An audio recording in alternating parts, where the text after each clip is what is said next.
Welcome back to the next session of the chapter Motion in a Straight Line.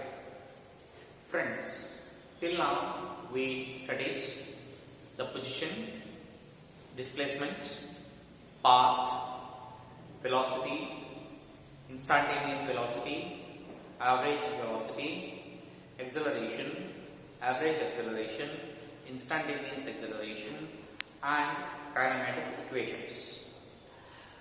Till now, we considered the object is moving in a straight line.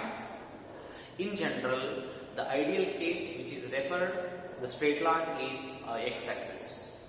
That is why while expressing the displacement value equation, that is x equal to v0 t plus half at square, where x indicates the motion along x-axis.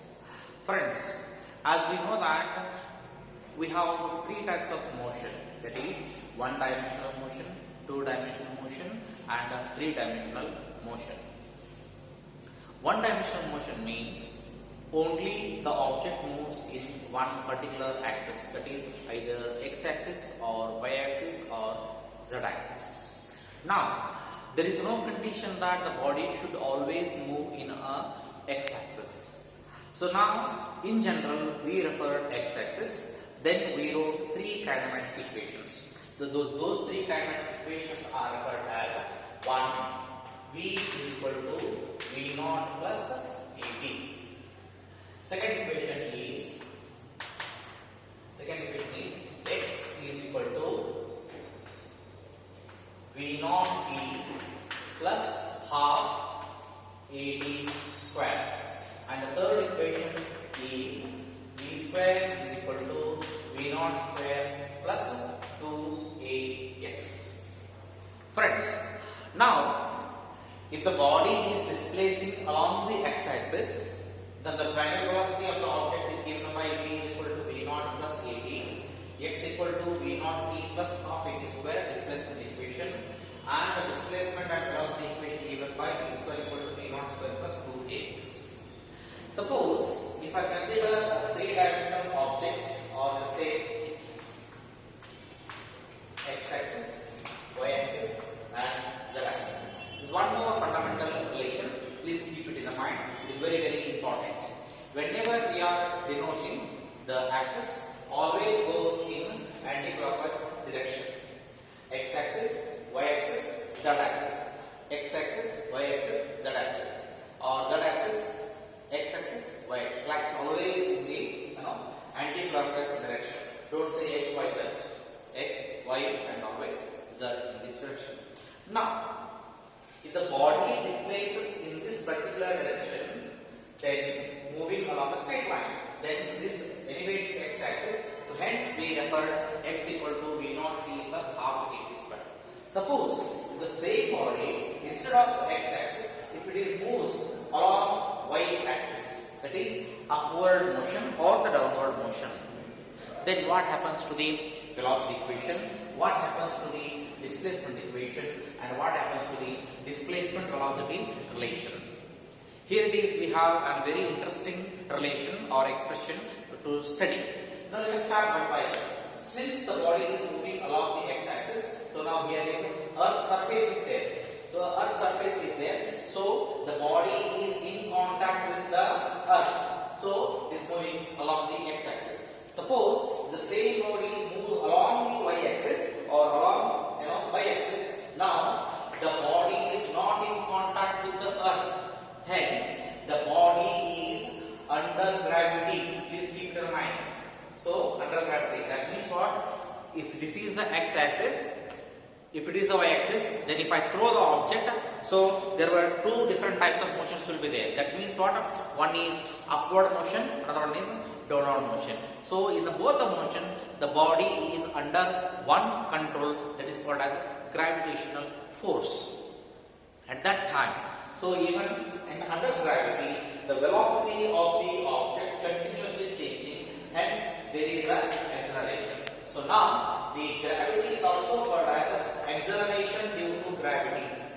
I repeat once again, the gravity is also called as acceleration due to gravity. So word A is also referred as what? G. So acceleration along x-axis. If it is along y-axis, then instead of A we are using G. Now, one more condition is there. If the body moves in the upward direction, what happens to the gravity? If the body moves downward, what happens to the gravity? So that plays very important role. So that means what? When the body is moving in the upward direction, acceleration due to gravity or wherever the word A is there should be taken negative, because as the velocity increases along y-axis, that means acceleration changes. So at a particular height, the acceleration becomes zero. That means what? It is under retardation. That is negative acceleration. So hence we must see that whether the body is moving in upward direction or downward motion. So let me write the examples or the equations which are downward motion. So now if the body is under downward motion, if the bodies are downward,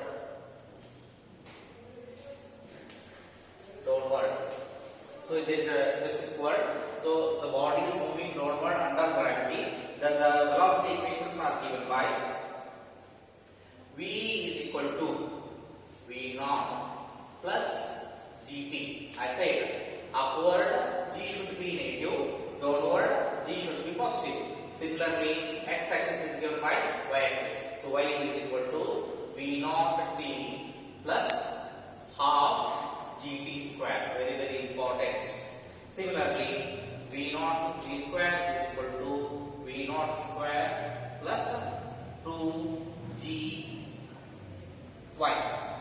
In some book, they referred in the place of y, we may use another word, that is height, because y-axis denotes not only the y-axis, it also represents the height in which the object is moving. So I can write here, or h is equal to V0 T plus half GT square. Similarly, or V square is equal to V0 square plus 2GH. These are all under gravity when the body is moving downward. So that means what? At what height the object reaches the zero gravity or zero velocity, that we can calculate using this formula. So now, if the body moves in the upward direction, what will be the kinematic equations under gravity? So let me write that concept too. So now here, wherever the word G is there we have to write minus G, because it is under negative acceleration. Negative acceleration is nothing but retardation. So now V is equal to V0. Don't write minus plus G, it is minus GT. Similarly, Y equal to Y or H is equal to V0 T minus half GT square, and finally V square is equal to V0 square minus 2GH or 2GY. You can use any one. So these are the 6. These are we derived and these are we obtained. Using these fundamental equations, we obtained remaining 2 equations. These are the 9 fundamental equations that we have to refer for our understanding purpose. That is the motion in a straight line. Friends, based on these 9 examples, there is 9 equation. There is one numerical in the final examination. They may ask any one equation or giving any kind of life example, okay, related to life. So the body is moving upward, the body is moving downward, the body is moving horizontally or vertically. They may use any word, but by looking at the condition, we must use the particular equation, whether it is downward, whether it is upward, whether it is horizontal. These two are indicating vertical, that is indicating horizontal. So in this way, the body equations, the body moving, when the body is moving along x-axis or y-axis, it is possible to derive kinematic equations, right? So now this is just another one fundamental concept we have to study this year. With this, we are heading the last topic of this chapter, velocity.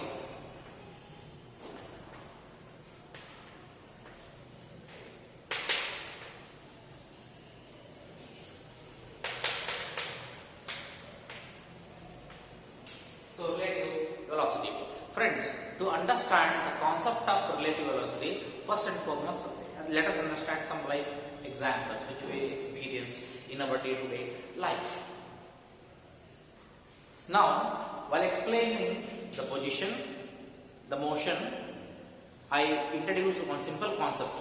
That means, if you are traveling with your fellow passengers in a bus, right, with respect to your position, the fellow passenger is at rest. With respect to your fellow passenger, you are also at rest. Suppose, if a third person standing outside and looking at you, you both were in motion. Something special. Now let us understand another simple meaning, right? Suppose if you are traveling in a bus and you are sitting at the window side, which you more prefer to love or more prefer to love to sit, right? So now you are sitting at the window side and you are looking outside. Suddenly another bus passes by, right? Now, according to you, the bus is moving very fast, right? Because it passes by you and it overtakes. In the same way, what the person who is sitting in that bus, which is moving very faster, he sees that this bus is moving very slowly, right? Obviously, it is right. But if I give another example, it will surprise you. What is that example? Let us see here. Now, you are not at all moving. You are at rest. The another bus is moving, which is side by, right? Now, according to the person who is observing, that is you, that bus is moving. And according to that person who is sitting in another bus, he sees at you and saying that this bus is moving and he is at rest. But actually, who is at rest? You are at rest, that bus is moving, and you feel that you are moving. But actually, that bus is moving, right? One thing. And the next thing is, suppose if two buses, two vehicles, two bikes, two trains, if they are moving with the velocity same speed, called as uniform velocity, both are having same speed, same velocity, then think, what about the relation between those two velocities? Both are at rest, both are at moving. According to you, the person who is sitting in another bus is at rest because you are moving with the uniform speed. The person who is looking at you, he assumes that you are also at rest. But the condition is the third person who is looking at you, if he sees both the trains and he says, according to him, you are in the relative velocity. Then what is meant by the relative velocity? We must understand the meaning of the definition of relative velocity. The velocity of one object with respect to another object is called as relative velocity. So what is meant by this? The velocity of one object,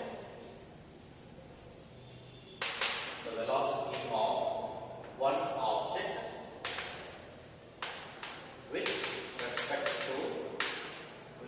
to another object.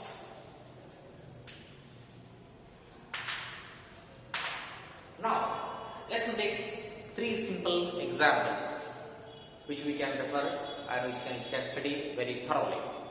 Now, suppose if object A is moving, if VA is the velocity of object A,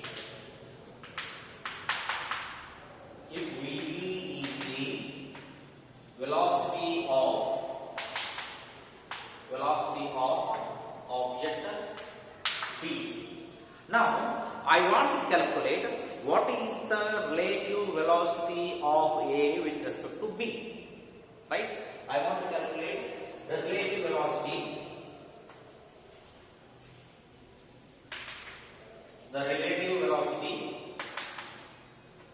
small v, subscript r, VR, relative velocity VR of A with respect to B.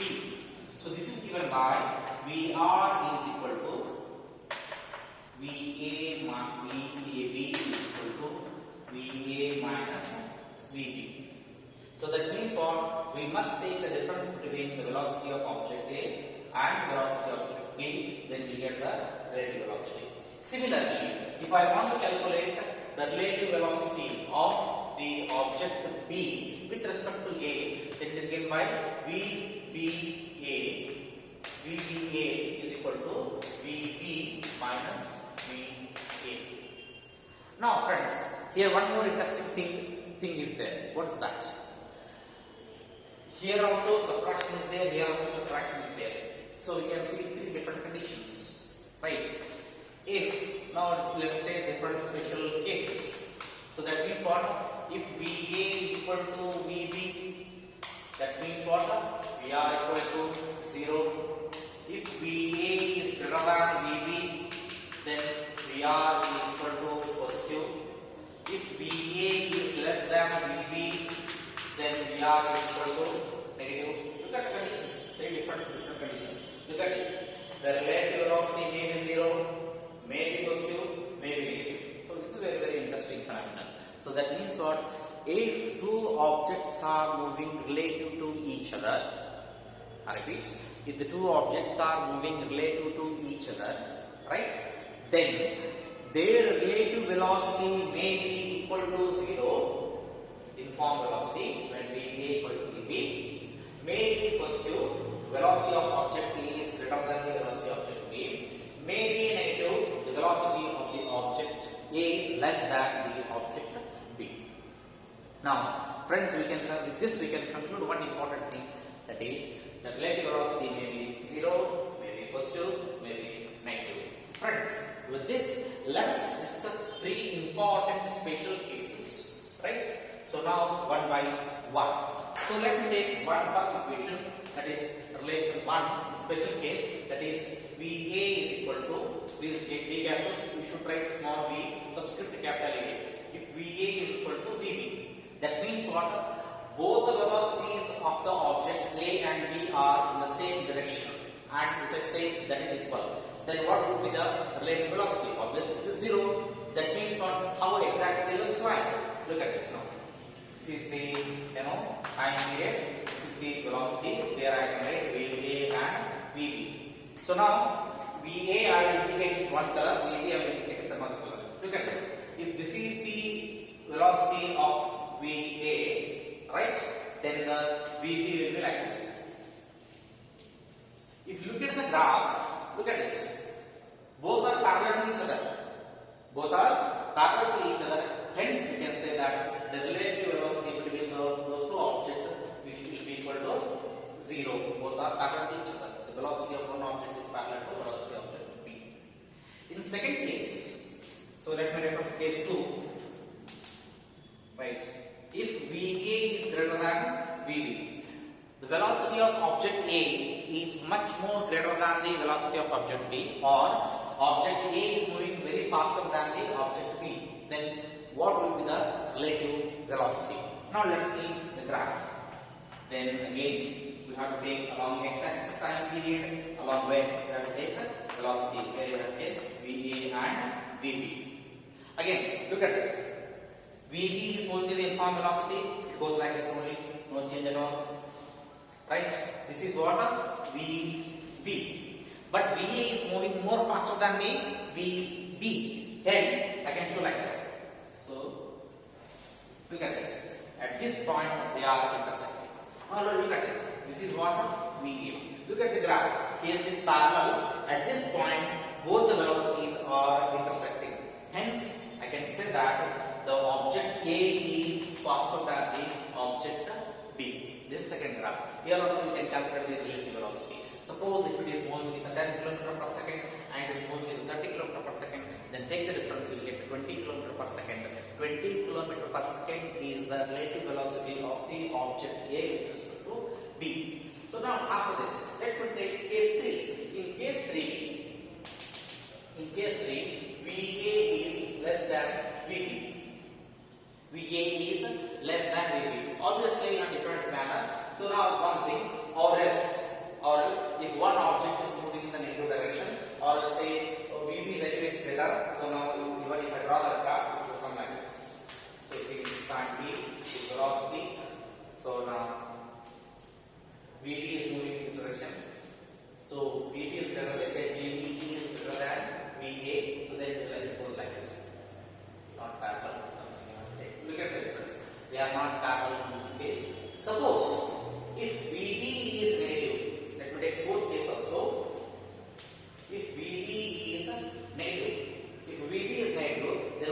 the nature of graph. Last graph, time period, this y-axis, then this velocity. So look at this. This is VA, but VB is like this. Look at this. This intersecting point indicates where the velocity of object A must be equal to object B. But since VB is in the negative direction, I must take the relative velocity of object always. It may be negative, as I said, it may be positive, it may be negative, it may be 0.